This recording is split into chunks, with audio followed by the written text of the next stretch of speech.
Good morning. Good morning. Well, to our viewers out there, we did have a few technical difficulties today, but luckily we've managed to sort through them with a couple of hacks because, we got to be crafty in the working world. So I would love to welcome my guest this morning, Stephanie Bermudez. Stephanie and I work together in the organization COSHARE, and Stephanie has created quite an amazing internship program for COSHARE to pilot, and has also created internships at co-working spaces that she's worked at. I'm really excited to talk today about internships because I think that internships are things that can potentially benefit the community as well as the interns as well as the staff of a co-working space, as long as everything is done really well.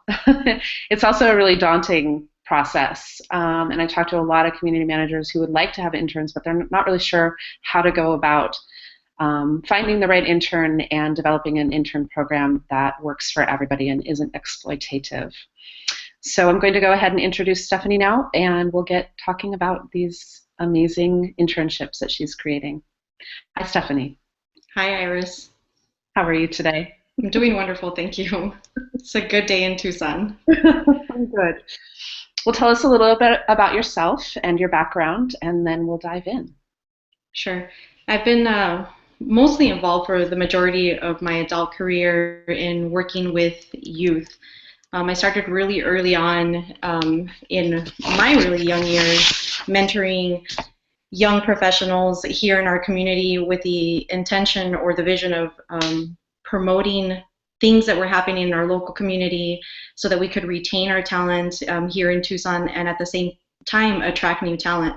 There was a lot of information that I learned while I was going through the process of integrating myself into the organization Tucson Young Professionals. And there were just these patterns that kept coming up. And two of the main things that I was hearing from young professionals, and the reason that they were struggling, was that the world was essentially changing as far as the workforce went and the jobs that were available to them. So we, as millennials, started college with the idea that if we went through a 4-year degree, we would graduate and successfully land into a position in the field that we mastered in college. And unfortunately for our generation, that is not the case. There are plenty of individuals out there having moved to Tucson from San Francisco, people with master's degrees working at Starbucks, just trying to get by, looking for their next opportunity and not being able to get hired because there's been an influx of graduates out of universities and a downfall in the job market. Mm-hmm. Not to mention that the way in which people work was changing all at the same time. So experience has always been of great value for anybody that's looking for a job, but nowadays more so than ever, because a college degree is no longer something that is rare or really in a lot of ways rewarded with those positions that we thought we would be when we graduated from college. So you see the problem. Yeah. Experience is very valuable. And I was eager to find a solution to the problem so that we could continue to keep our young professionals here in our community. And within a couple of years of exploring and trying some programs with TEDx Tucson and Tucson Social Society, soon after that, I stumbled upon a co-working opportunity in downtown Tucson. And it changed everything because through the co-working space, I was able to implement a full force internship program based off of the knowledge that I had gained the 2 years prior to creating that. So it was almost a perfect circumstance because the developers were, at the time of creating this co-working space, were really looking at only hiring one employee, mm-hmm. which was a struggle for me as the one employee because there was just so much to get done. And at that point, our co-working space was still in beta. And we had what we suspected was about 6 months before we launched the co-working space. which really extended out into a year. And it was quite the blessing, because it allowed us to not only really integrate our interns and stabilize the internship program, but really have everybody on deck when we were ready to launch the co-working space. Mm-hmm. So today, fast forward into the future, I've taken those skills that I've learned over the past few years and have implemented a pilot program for COSHARE, the National Coworking Association, and I'm currently working with 2 students from the University of Arizona on piloting this program, with the bigger vision being to support co-working spaces nationwide, a couple of different ways, twofold. One way, to teach them how to run successful co-working spaces, successful internship programs in their co-working spaces. And then secondary, by preparing our interns within COSHARE to potentially move into roles and positions that are available within the co-working industry. Right. So really actually placing interns, placing trained people into positions in co-working, which is a daunting thing when you're looking for staff to staff your space, either because you as the single operator need help, or because you're ready to pass the wand on to somebody new and take a step out of the daily runnings of your business. It can be really hard to find the right combination of skills in your local market and then train that person. And I really think it takes about 6 months for somebody to get up to speed to everything that can happen in a co-working space, and even close to a year to really master the position. And so starting off with interns who have been trained and then are ready to be placed is a win-win for both. That means that the co-working community gets a well-trained workforce, and it means that we're creating jobs for the future. Which is really exciting to me. It's the revolution of work, right? Yeah, absolutely. So what is your process for designing a meaningful internship program, when that is both meaningful and impactful in the community, and also meaningful for the intern? And I think oftentimes people look at interns as free labor, and so often that means that a person is being exploited and asked to do things that are really not actually legal for interns to do, like business operations. I mean, I live in the state of California, and California is incredibly strict on what interns can do, basically what free labor can do for your business. So how do you design a meaningful internship program that takes into account all of those factors? The first step in developing an internship program is really to lay out all of the expectations. By now, because there has been a history in people developing what they consider volunteer internships that are, at the end, quite frankly, very abusive to the intern, because they're given tasks without any real expectation, without any real reward, and the intern is left to feel alone and not successful and not rewarded, and it's just not a win-win for everybody. So from the inception of establishing a program, it's really important that you choose the partnering organization, which in my experience has been local high schools, art institutes, and the University of Arizona, both through their career services department, but then also attending local events where students are available looking for internship programs, and establishing those relationships, but at the same time working with the leaders within your own organization on really defining what the needs of your organization are, what the expectations of an intern would be, the role that they would play within your organization, and whatever agreement or benefit is available to all three parties, or two, depending on how the internship program is structured.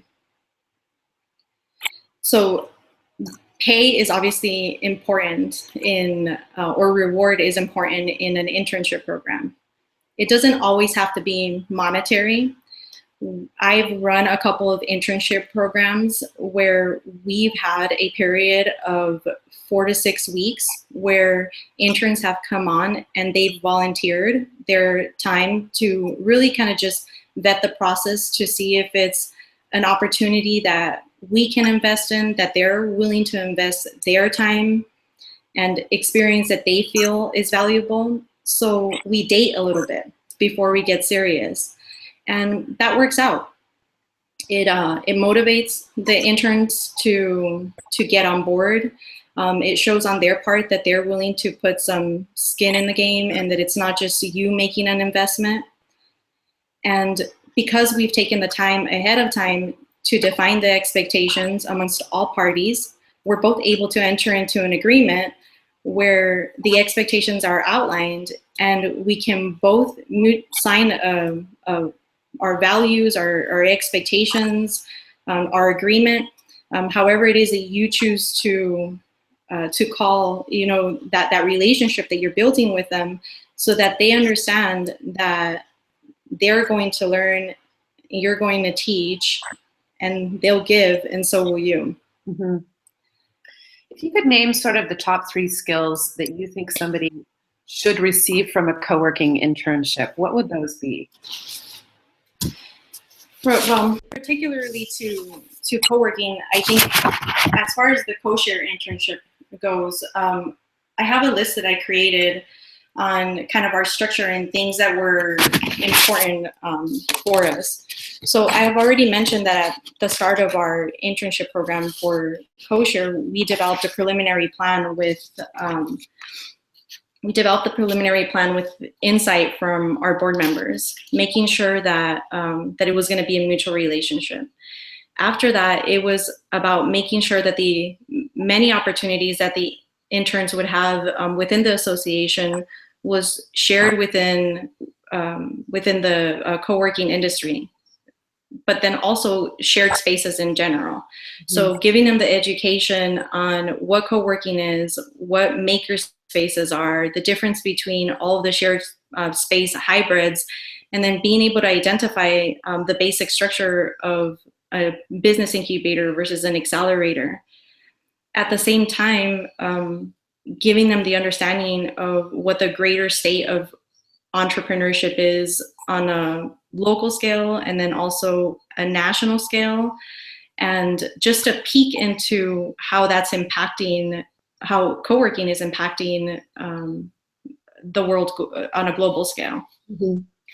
So that's the one thing. The other thing are basic things that will brush them up to prepare for a career, whether it be in co-working or their own success paths as they see it.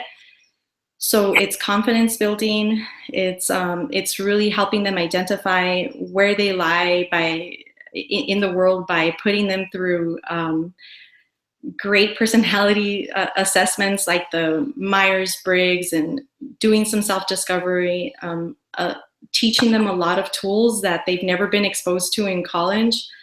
Things that we take for granted, as professionals in the industry, and assume that these people will come on board and will just be able to jump on. But it's also required for us to teach them MailChimp and to teach them Google Apps and social media applications, how to integrate them like Hootsuite and those types of things. So a lot of what you're doing is really teaching and preparing and brushing up their skills. So one of the things that the organization has prepared themselves for, as we're preparing them, is the influx of time that will be required to support the internship program. It requires time not only from me as a manager, but then also from all of the board members from COSHARE. As Mhm. they say, it takes a village. And so, in terms of the amount of time that is required, um, how do you? I know that you're an incredibly busy entrepreneur and volunteer for CoShare and put a lot of time on a weekly basis into CoShare. You're also a parent, a single parent, um, and how do you balance your workload with balancing this training of a workforce, which is there to provide value and to take the workload off of you, and yet in order to make sure that they're able to work, you have to do a lot of training for them. So talk to us about that balance and any tips you have for people in the co-working world to really look at setting up their internship program and how much time they'll need on a weekly basis just to work with the interns, let alone manage the work that the interns are doing. Sure. So a lot of the lecture is done preliminary, right? When you're setting those expectations and you're wanting to identify what the needs of the organization are going to be. And once the actual recruitment process has started and you have an intern on board and you're running the internship program, you should have enough resources in play to be able to guide you from one week to the next, which was a huge step that has really benefited me in being able to create that balance. Mm-hmm. Patience is another thing, right? So you could prepare ahead of time and conclude from previous experience what I thought the results of this preliminary plan that we developed would be. But things happen. And there are new skills a lot of times, and some people adopt newer skills easier. And it's also a huge requirement on both our parts to step outside of our comfort zone and out of the box. And with that, emotions fly. So it's management of time and resources that have already been pre-developed, but at the same time, it's that human aspect that we're allowing ourselves space to be able to grow as an organization with individuals that are also interested in growing personally and have a nuance in the industry. Mm-hmm. So it's patience, in all honesty, lots of it, but it's also a huge reward to be able to see and that things aren't, that things are progressing, even though things may not be falling into place as perfectly as you had planned. So it does take some pivoting, and it definitely takes constant communication, a lot of trust and faith, and meeting once a week for just check-in sessions, regular check-in sessions. So we do that once a week. We meet for about an hour and a half, and we use our program management tool, Asana, and also Slack to communicate and to keep track of our tasks, and develop a lot of templates the first like 90 days of the internship program. And you'll start seeing within about 4.5, 5 months how the interns' confidence just starts to build when they do a lot of kind of like the necessary foundational work, the grunt work, and they start seeing things come to fruition. They start seeing their creative work highlighted through the association. They can see the impact that they're making within the industry. And that's when things get really fun, and time is well spent at that point. Yeah, which is a big investment. 5 months feels like a lot. Absolutely. What you're really trying to do is take the workload off of a single person or a multi-person team. What if a space is at the level of financial or the financial margins within the business just can't afford to pay an intern? Is that a non-starter? Does that mean that you really can't look to hire an intern, or is there something that you can offer as a tip for people to create, some type of an internship program that offers uh, credit through the local university, or in some way rewards them, as you mentioned earlier? They either need to be paid or they need to be rewarded in some way. Sure.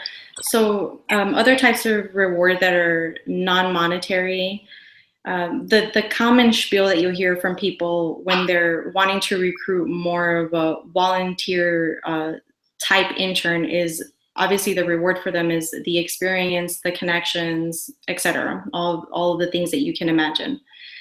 But that is a great reward. But if the organization is making money, the interns should as well in one way or another, whether it be through a stipend, offering to maybe pay off a student loan, offering a scholarship for the upcoming semester, Mm-hmm. and also maybe reaching out to local potential sponsors that have a high interest in developing young professionals and see the value of them going through the internship program and requesting their support to see if they'd be willing to maybe match a stipend that your co-working space or organization is willing to offer the intern. And you'd be surprised. There are a lot of people who really are passionate about wanting to help youth and help them develop so that either to keep them in their communities or to help them grow within an organization and prepare them with specialized skills, and they just don't know how to give back. Mm-hmm. So I would encourage you reaching out to those individuals as well. Mm-hmm. And of course, as you mentioned, credit at the university is always an opportunity if you take the time to build those relationships early with the career services department at the local university. Mm-hmm. I know of people who have staffed their front desk with interns and then offered the interns the option to offer their services basically as a concierge to the members. The manager staffed the front desk and paid the intern to be there, but also basically acted as an agent to the members to allow the intern to earn extra work or to earn extra money if they wanted to by doing concierge type projects for the members, whether it be writing, printing, collating documents, small projects. I could see that this could be a really good model for, if you had some type of an internship where you couldn't afford to pay the intern, but you could guarantee them some type of work through the community. And one of the things that I like about that is that it does involve the members, and it really allows the interns to interact with the members directly in a much more authentic or real way. I can also see this, though, having some problems if you're charging the members for the intern's time and then a broker fee or something in there, a management fee. Do you have any thoughts on this and this type of a model? Yeah, we tried something like that out previously. The greatest obstacle that we had in overcoming is really creating a balance with the intern's availability, because school does come first, and that should always be more important for them than the internship program themselves. So allowing them time to be able to create that balance between class, the internship program at the co-working space, and then managing additional time to match the members' time. So it does take a little orchestrating, but as you stated, the benefits are really high because it allows them to be able to establish those really important relationships with business professionals that lie outside of those co-working creators or founders. And ultimately, those relationships married with the experience that they earn from the co-working space directly and the members themselves is just going to really empower them to be able to approach opportunities as they come, or reach out for opportunities if they're not being advertised and they're interested in a certain industry, or that type of involvement. So it's a good thing. Mm-hmm. But you can't schedule it. You have to understand that the availability won't be perfect, and that it'll take, again, just another layer of orchestration and understanding of expectations between, again, all the parties. Mm-hmm. And one of the experiences that I had, we used interns a lot at Next Space Santa Cruz, because we were we had a partnership with the university, with the Innovation Center up at University of California at Santa Cruz. And so in the beginning, we went through the business department, and then, we went through the business department, and we were looking for both a business student and somebody who was more along the lines of a communications type of person, who would be more in marketing and communications, or focus more on the marketing and communications. And we developed over the several different ways to think about what a co-working internship would be. In the beginning, it felt like a social media internship was really relevant, because this was back in 2009, and social media was just beginning to become a common marketing technique in companies, but there were very few social media quote unquote experts or positions. Community manager, online community manager, which just goes hand in hand with social media, in most companies. That morphed into community manager internships, and by community manager I mean in real life, in-person community, as opposed to more of the online community management. And then we sort of started looking at the internships as time management internships, because so much about what happens in co-working is about learning how to manage your time really well and really effectively, and to be able to complete all of your tasks. So I really see a varied possibility in what somebody could offer to an intern, what kind of skills they could take away, and if they find that they've caught the co-working bug and they don't want to leave the co-working industry, then being placed or taking a job in a co-working space is ideal for them. But those skills can be applied across the board, as you mentioned earlier. So in a marketing department or in a nonprofit, you could take a community manager internship or even a time management internship and move that into any type of work that you're going to be doing in the future. So tell us a little bit more about how we can access COSHARE's internship program, or what the future plans are for COSHARE's internship program. If somebody wanted to be able to either have one of the interns placed that we had trained, or perhaps get a hold of the documentation that you've created around the internship and use that to develop their own internal internship program. Sure. So we are at about our 5th month since the launch of our pilot program for COSHARE. And as you mentioned, with COSHARE, we also started with a communications intern, because that's what made most sense to us. After piloting our communications intern, we then brought on a secondary intern to work more specifically with membership, and then exploring the possibility of us maybe changing the way in which COSHARE has been established into maybe a 501c status.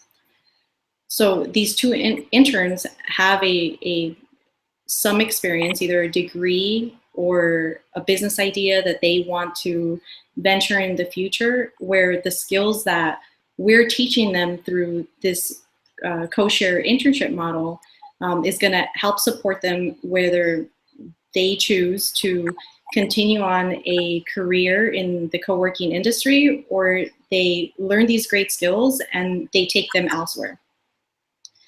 Our current interns that we have on board, they're two. One is just recently graduated in May with her undergrad, and we have a second intern who is working on her master's.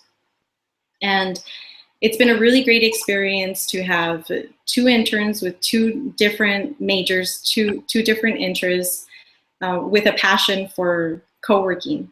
Having very little experience to start with, but realizing and catching that bug that we all have for the industry, and recognizing that the benefits are they're huge, they're wide. I mean, there's just so much to learn and so many skills that you acquire by operating a space, which is not the experience that they're gaining. Mm-hmm. The experience that they're gaining through COSHARE is understanding the co-working world as outsiders, mm-hmm. which with support from an entire board of real co-working operators. Mm-hmm. So they've toured a lot of co-working spaces. They can see how the skills that they're learning are applied into a space, but they have the ability to not get stuck in the day-to-day operations of it, with the support of the board members, and begin really to develop this really great package for co-working spaces based off of the experience that we're gaining by running the program. Mm-hmm. So big picture, we want to be able to offer you a toolbox for you to open and run an internship program, a successful internship program in your spaces, with not having to do all of the preliminary legwork that COSHARE is already doing for you. So the idea is to perfect the model, to build the toolbox, and to offer it to our members who are interested, who need that support, and continue to support them, throughout the process, through the support of our interns that in the future, right? Once the pilot has completed and we bring on other interns, and then just continue to improve upon the program as we're gaining new experience and the industry changes and we grow, and however that may be. So the community manager wears a lot of hats. Mm-hmm. And if the internship program can groom individuals and prepare them for and lay the expectations up front, and additionally, aside from adopting an internship program in your co-working space, you could potentially hire on pre-groomed community managers that relieve those co-working operators and creators, founders of the headache of bringing them up to speed, teaching them about what co-working is, laying those expectations of members. If you could, pull an intern off the rack, or a community manager off the rack, that's essentially what we're working toward developing for shared space models. Not just co-working spaces, but also maker spaces and any other type of hybrid that currently exists and that doesn't exist yet, right? So with that progressive kind of thinking of improving upon the program year to year. Awesome. Stephanie, just a little bit. You mentioned being a millennial in the beginning of the conversation, and most co-working spaces that have staff are working with millennials. Not all. Sometimes people are finding somebody in who can, take a position at a co-working space who has been in the workforce for a long time. Somebody more from my generation. But most often, people who take co-working jobs, I've found at least, are just out of college or have had a couple of jobs but haven't really sort of started down their career path. And so in my experience of hiring and managing, I worked with a lot of millennials, and it's actually a particular aspect of the job that I really enjoyed. I really appreciated that opportunity. I have also done so in past companies where I've worked. Unfortunately, millennials get somewhat of a bad rap. There's a lot of science out there about working with millennials. There's a lot of discussion amongst the people of my generation, Generation X people, that the millennial generation doesn't understand, doesn't have a good work ethic, or doesn't understand, how to work, or wants to move too quickly, isn't willing to put in the time. I didn't find these things to necessarily be absolute. I more had the experience that, and of course this is a very generalized conversation, but I more had the experience that if I took the time to actually get to know this person and develop a relationship with them, and then even more importantly, if I took the time to listen and to offer support around the process that the person was going through, around any issues that they might be having or issues that they might be raising, that I was much more likely to have a positive, basically a net positive win-win outcome come out of that, than if I took the, well, you should be thankful you have a job in this economy approach. Exactly. And so I welcome feedback. I welcome ways to improve the company. I welcome ways that we can build a better system for everybody to work within, while at the same time needing to constantly provide a set of boundaries around what's doable today versus what's doable in the future that we need to work towards. Yeah. And I really found that drawing on my parenting skills was, in a lot of ways, also communication. I've done a lot of communication training, but my parenting skills was in a lot of ways the things that really helped me the most. But not everybody is a parent. And so can you give us, as a millennial and as somebody who manages people just out of college, brand new to the workforce, can you give us some tips on how to work in a way that honors everybody's experience? Respect and awareness. So the first thing that you need to consider with working with other generations is that the communication is broken. And that is not a co-working thing. It's an issue that bleeds outside of this industry, this movement. There's a great need for mentors from previous generations, whether that be X or the traditionalist, or whichever generation, to be patient with this newer generation and stop putting titles on us. We're different. We grew up in a different world, in a completely different paradigm, and that's not our fault. But if we were to blame anybody, it's that we're not communicating. The younger generation does not know how to talk to the older generations, and the older generations definitely don't know how to talk to the younger generations. We literally are speaking a different language. And we have different understandings of the world and different values that go along with that. And if we can respect the fact that that is the truth in the world, and we're aware of our differences, and we can be patient and not critical toward one another. Those are the two traits that I have adopted within myself to be able to survive in the workforce as a millennial, but at the same time also be able to manage millennials and now the Y generation, right? I mean, they're just what will feel like a week away from coming onto the workforce and filling some of these roles in our industry. We're different, and we all need to learn from one another. But if we're willing to give as much as receive, and we're willing to allow ourselves to grow professionally and sharpen our leadership skills as managers, we will be fine.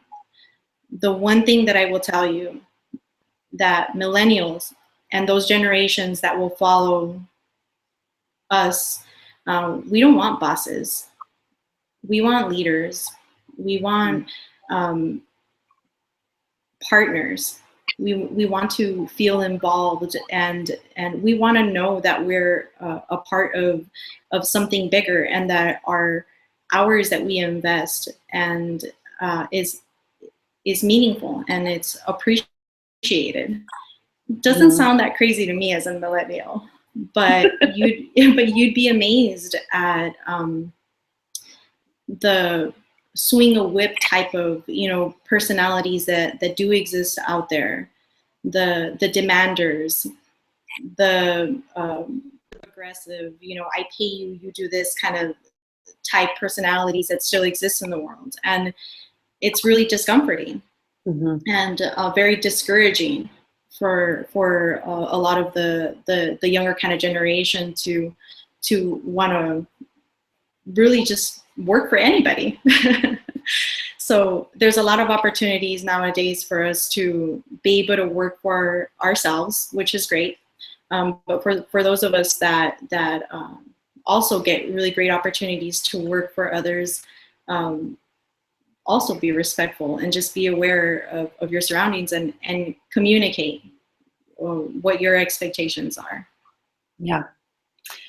Well, I have certainly found, and I think that this is confusing to most people from my generation, I have certainly found that in working with millennials, that millennials need a lot of feedback.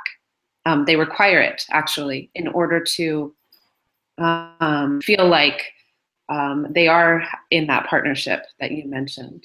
And I think a lot of people can be threatened by this idea of needing to give feedback.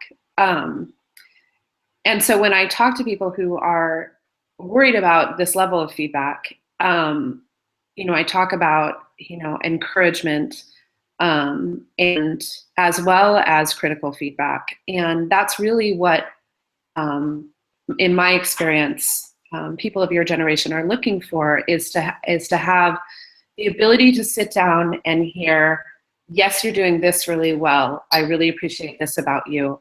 And also to hear, here's where I see room for improvement. And I actually find that it took a little while getting used to, because this isn't something that my generation ever had. It wasn't something that we requested, of course. We're sort of the in-between, the sandwich generation in a lot of ways, between the baby boomers and the millennials.